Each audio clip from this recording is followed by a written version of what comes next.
Okay, so this is everything we're going to need to complete the institutional self-study. So your first assignment is to get all the documents. And what documents we're going to need? The advisory committee members.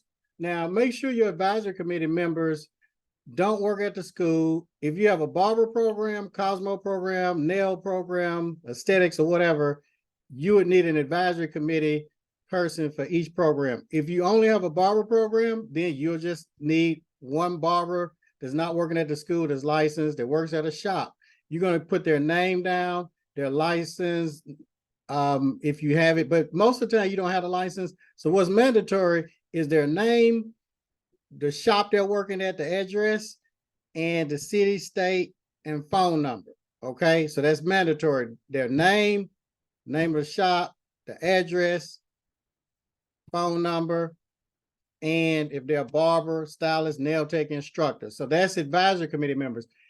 You want to have at least maybe 3 on there. So now the next thing, the advisory committee meeting, that's something that we will do. Chair, let me ask you this. Could you go back to the advisory committee? Now, say for instance, the next thing you're going to need is the current student surveys. NACCAS usually wants 3 current student surveys. So for example, if you have a barber program, Cosmo program, and nail program, there will be 3 current student surveys for the barber program, 3 for the Cosmo program, 3 for the nails program. Most schools don't have students enrolled in every program. If you don't, then in the ISS, we would put you did not have students enrolled in that program. If you only had 1 student or 2 students enrolled in that program, then we would only have 1 current student survey or 2 current student surveys. But if you have 3, then NACCAS wants that. So these are the current student surveys. And if you don't have these or whatever, of course, we can send any document that you don't have. The next thing is the graduate exit survey.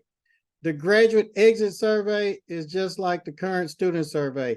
If you have a barber program, a nail program, cosmetology program, you're going to need 3 graduate exit surveys for barber program, 3 graduate exit surveys for Cosmo, and 3 for the nail program. Like stated in the current student survey, if you don't have those students that have graduated, then we will put that in the ISS that you did not.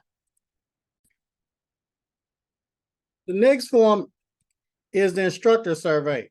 This is a new survey that NACCAS implemented. So every instructor at your school, you want to have them to fill out this instructor survey, and you want them to sign and date it. So that's every instructor that's at the school. The program that they teach, put that there.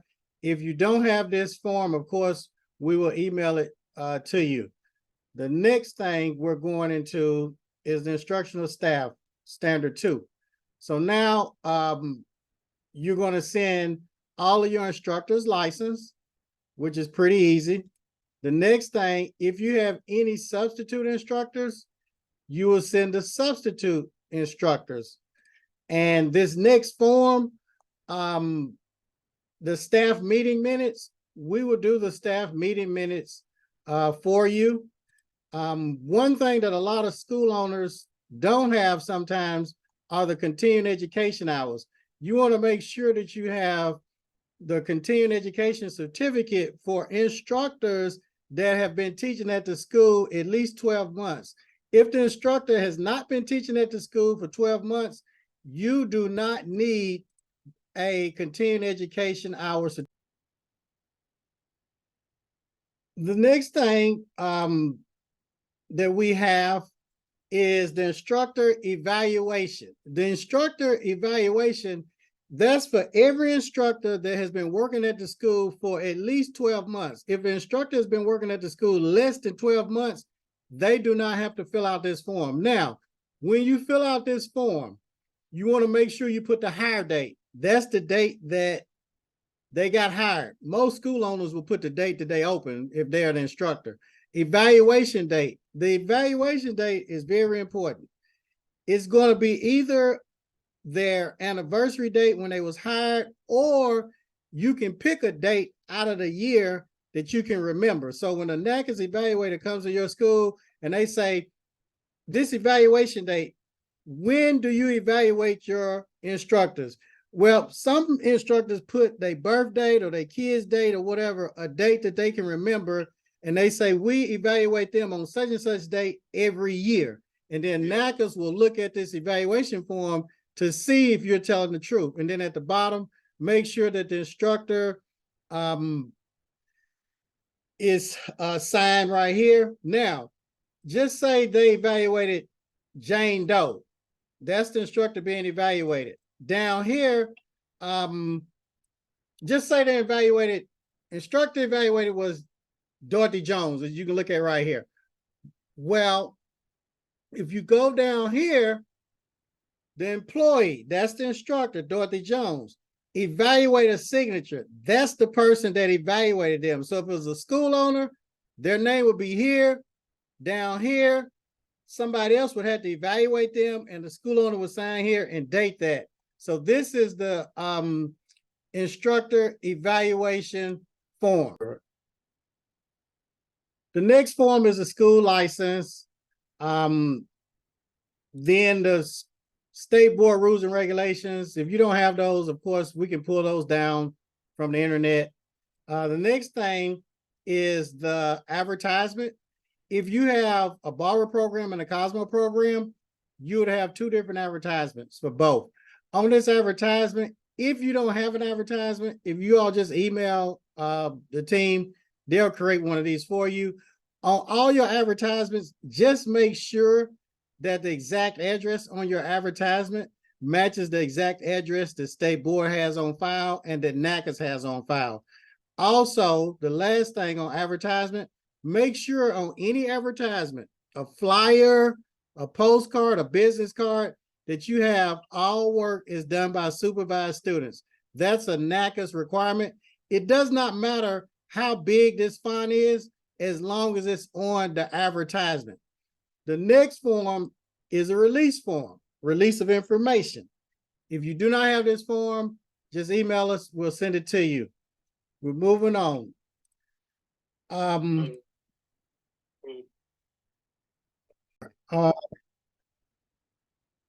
Okay, the next thing, of course, send your catalog, but we will look at the catalog and make updates or whatever.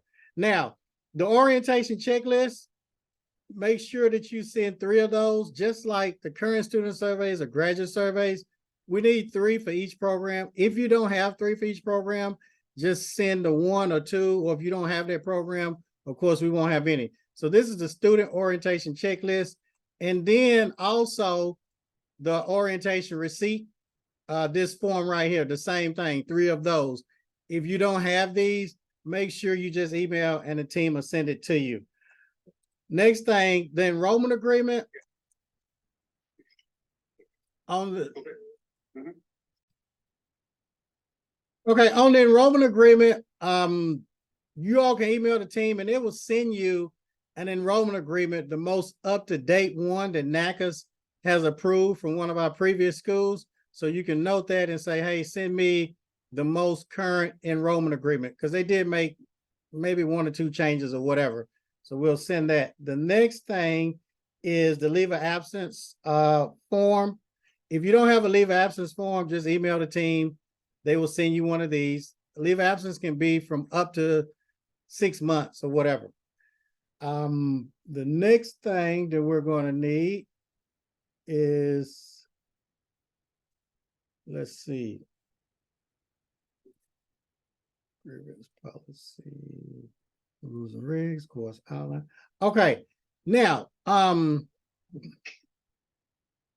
any practical learning that the students have for whatever program, all the practicals that they do, you can put those on a sheet of paper. These are all the practicals that this school does and their hours. So you can kind of look through the curriculum and see, and you can just put that on a piece of paper, because NACCAS is going to want that. Let's see. Question. Okay, the next thing, if you have any student refunds. Now this sheet right here, this is an example of a refund calculation. If you don't have that, they can send it. Some schools, on the example that they asked, just say you had a student that withdrew. If you all have the smart system, FAME, or one of those automated systems, you can print out this. If you don't have that, you'll have to do this by hand. And if you need to do this by hand, just email the team and they will send you an example of this, and they'll also send you a video of a refund. So every student that withdraws, gets kicked out, quits, whatever, it's mandatory 100% that you must do a withdrawal record settlement calculation worksheet. It does not matter if the student owes you money, if they don't owe you no money, if you don't owe them no money or whatever, you must do that. If you owe them money and you give them a refund, make sure you document that, like have a copy of the check or whatever. So that's the student refund. Now, as far as the resumes, if you can send a resume of the school owner and a resume of the person that does the financials, whether it's an accountant, a CPA, or whatever, send a resume of that person too. So there's two resumes, a resume of the school owner and a resume of the person that handles the financials, whether it's an office person or whatever. The next thing is pretty simple. They want the state board rules and regulations concerning the equipment, how much equipment is required, like the stations, the chairs, shampoo bowls. So what you would do, you would go to your rules and regulations from your state board and find that chapter. If you can't find it, just email the team and they'll look it up for you. The next thing is real simple. Go outside, take a picture of your front sign and send that to us. Practical grades. On the practical grades, make sure we need 3 of those for each program if you have that. On the practical grades, if there are 10 questions, each question is worth 10 points. If they on question number 1 and they get half of the question right or a third of the question right or whatever, NACCAS counts that as wrong. It's either right or wrong. There's no half a point, quarter of a point, fourth of a point, nothing. It's right or wrong. When NACCAS asks you, how do you grade on a rubric and you tell them it's right or wrong. That's how they try to trick people. So if it's 10 questions, you know the grade can only be 10, 20, 30, 40, 50, 60, 70, 80, 90, or 100. So that's the rules and regs on these practical grade sheets.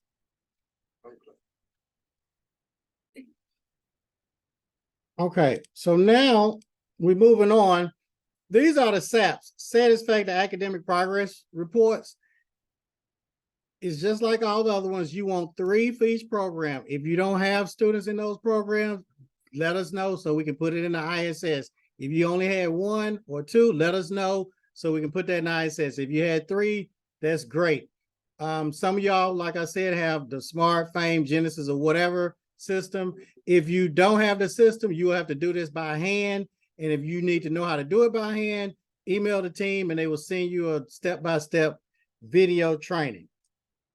And that's basically all the documents that we're going to need.